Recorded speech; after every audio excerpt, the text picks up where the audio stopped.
Hello, everybody. This is my second of my series of interviews. Joining me today is Galina Rin. Have I pronounced that correctly? First of all, I do like to. Yep, you have. Yeah, it's fine. Galina has a band, Death Ingloria, who I've seen, and they were absolutely unique and fantastic. She calls them a multimedia rock band, and the debut album was The Wolf on Board, which I have in my playlist. Which comes with its own comic book. So, in terms of a festival opener, you can't get more original than that, and that's what progressive rock, if you know that's the broad term, that's what it's all about. Always coming up with new things. So, yeah, that was brilliant. So, welcome, Rin. Hi.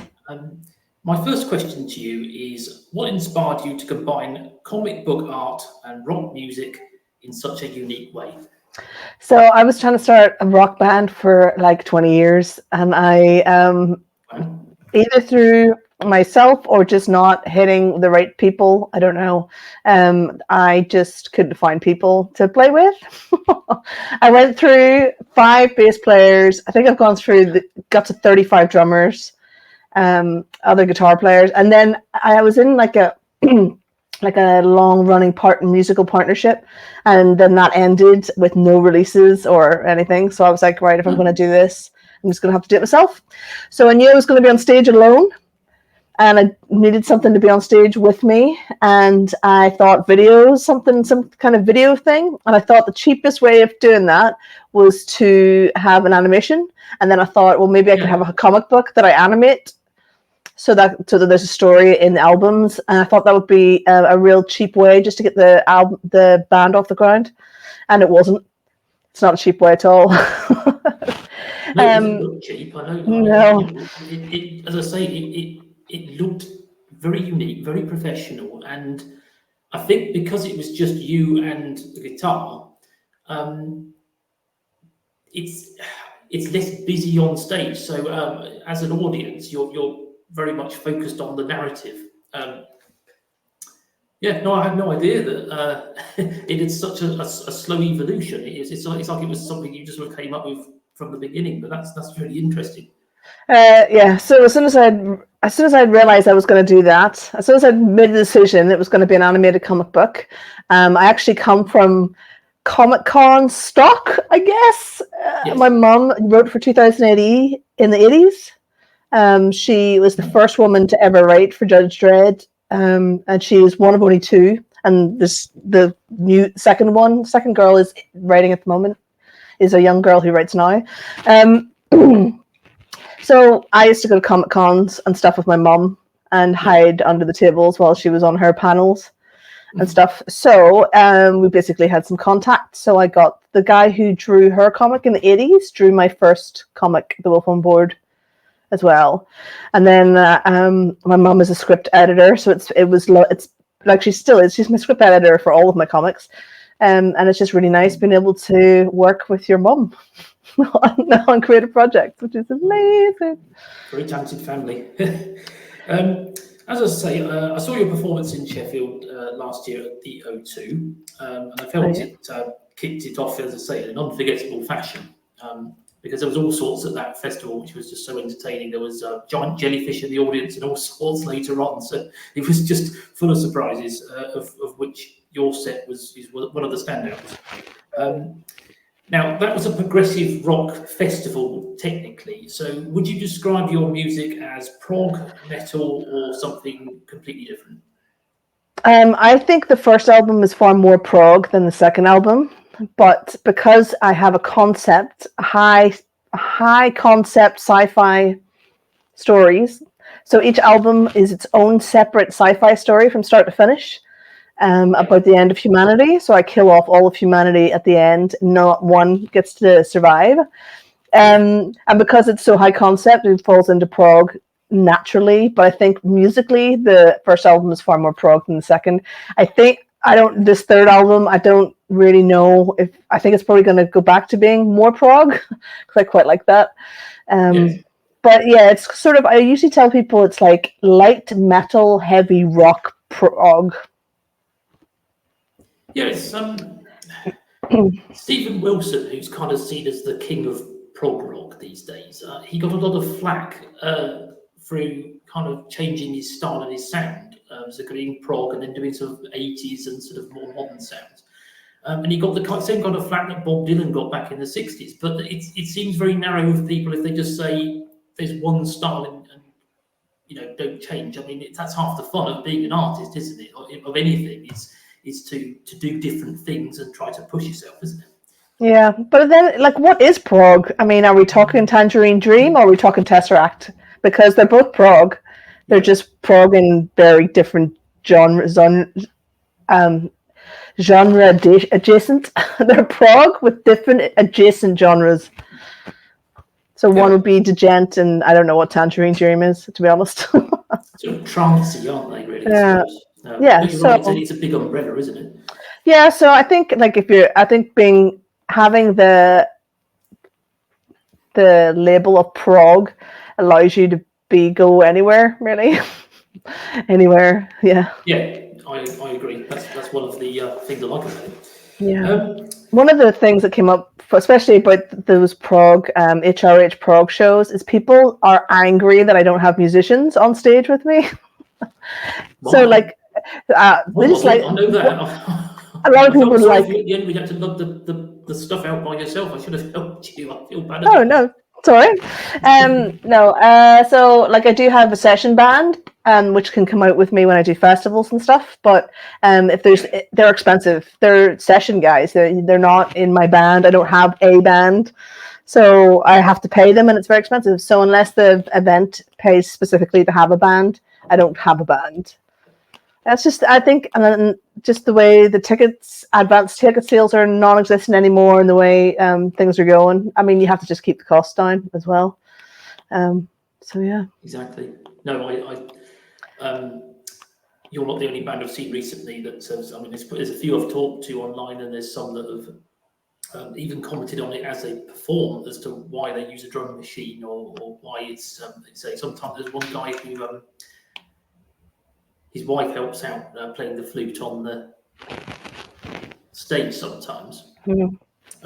But no, it's a major concern, isn't it? Cost.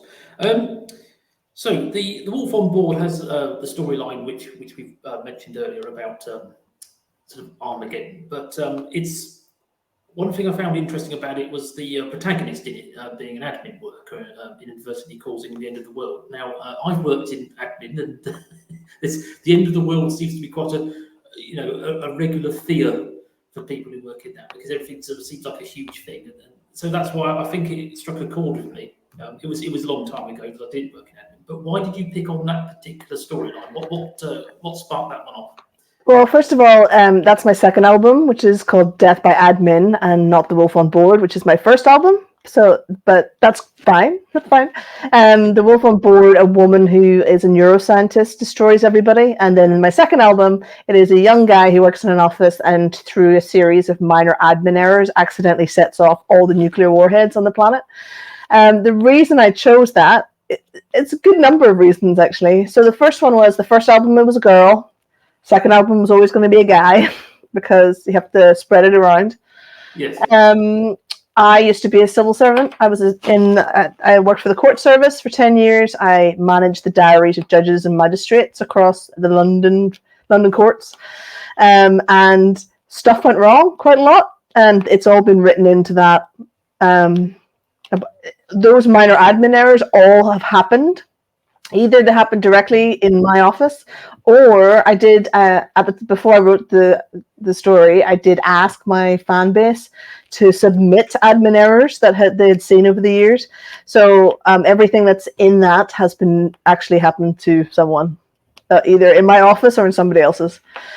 So I was leaving the civil service when I was starting that album, so it just felt like a good time to do Death by Admin.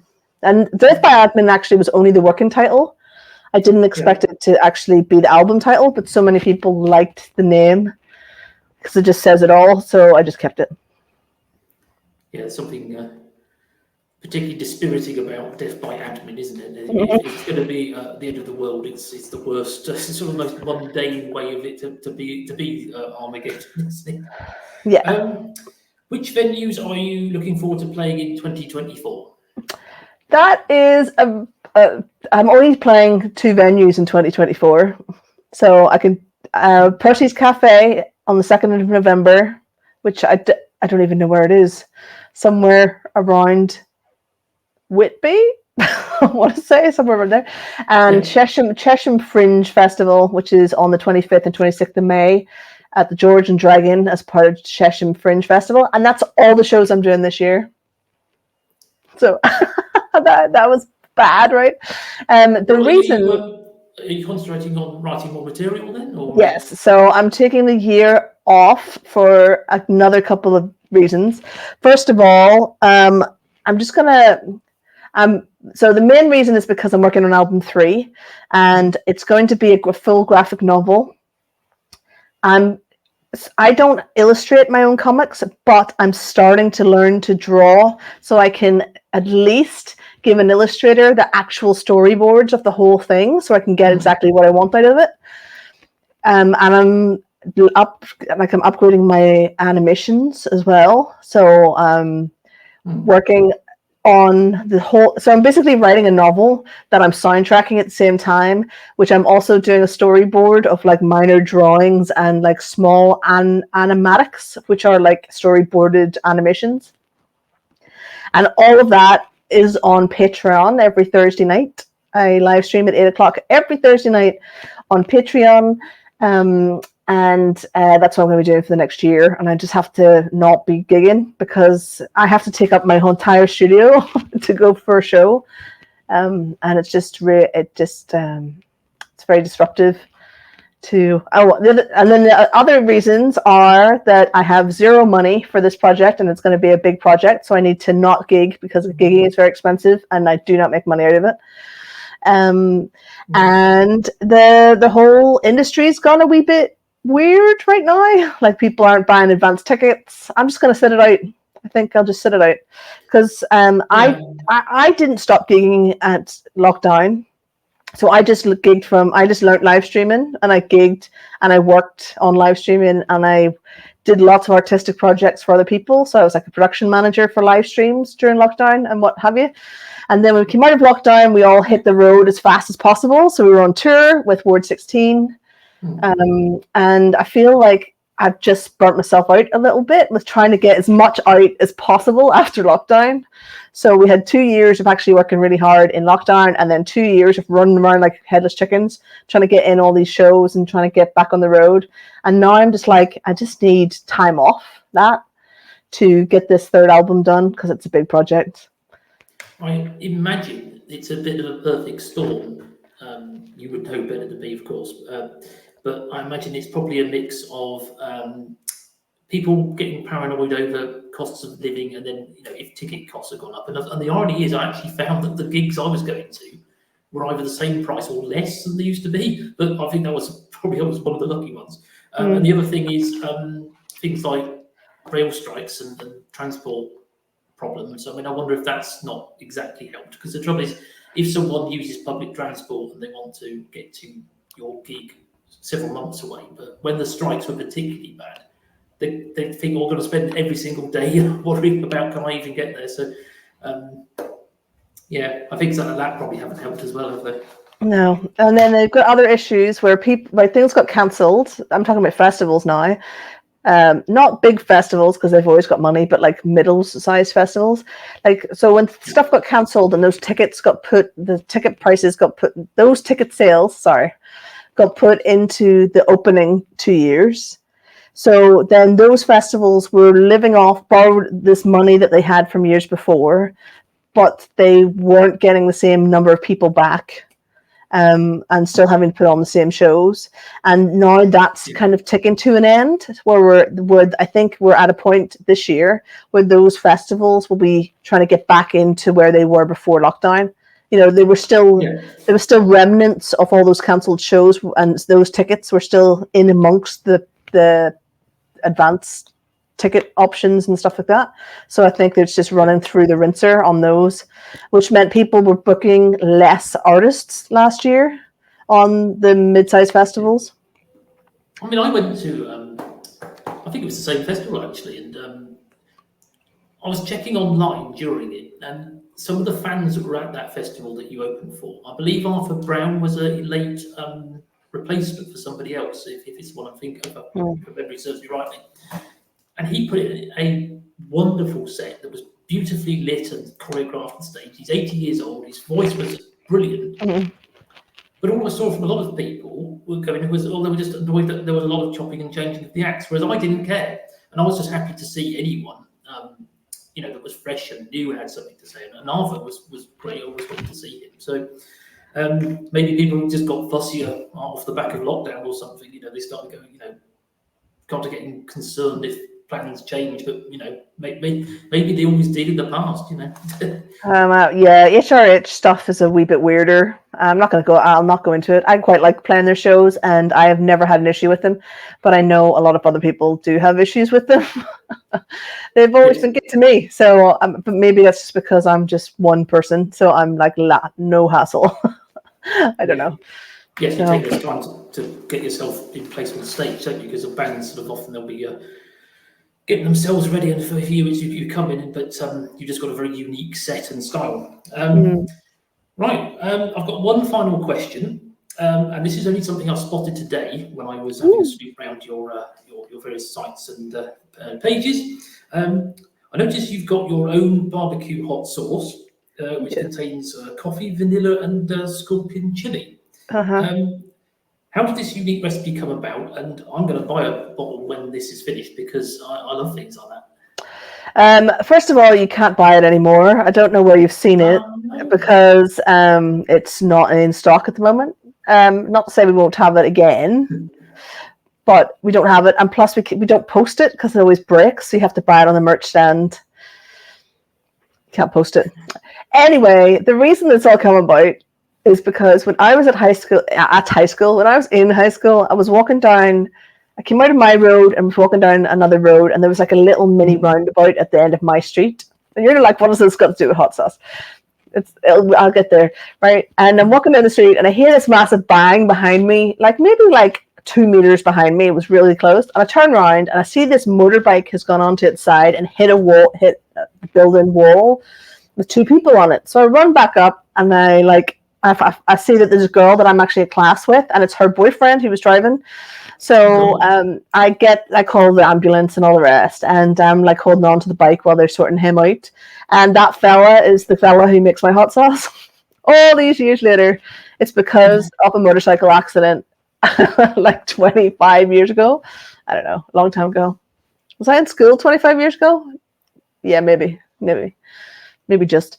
Anyway, so that's why. As to the flavors, I just told him kind of the sauces I liked, and he's responsible for the flavors, to be fair. And he makes for Snow Patrol and some other metal bands. They've got their own barbecue as sauces too, I think. Hot sauce, yeah, Snow Patrol do, yeah. But Snow Patrol are from my hometown, and I went to the same music college as them, but not the same years. And I've learned so much from this interview. Thank you very much, Galina, for your time this evening. No worries. You've got your Patreon session at 8 o'clock. I shall be looking into subscribing onto that. I shall put a link to your site as well. Thank you very much for agreeing to be interviewed. And if anyone has any comments, I shall be putting this up, and we'll be delighted to hear them. Alrighty. Thanks very much then, and enjoy the rest of your reading, Galina. Thanks again.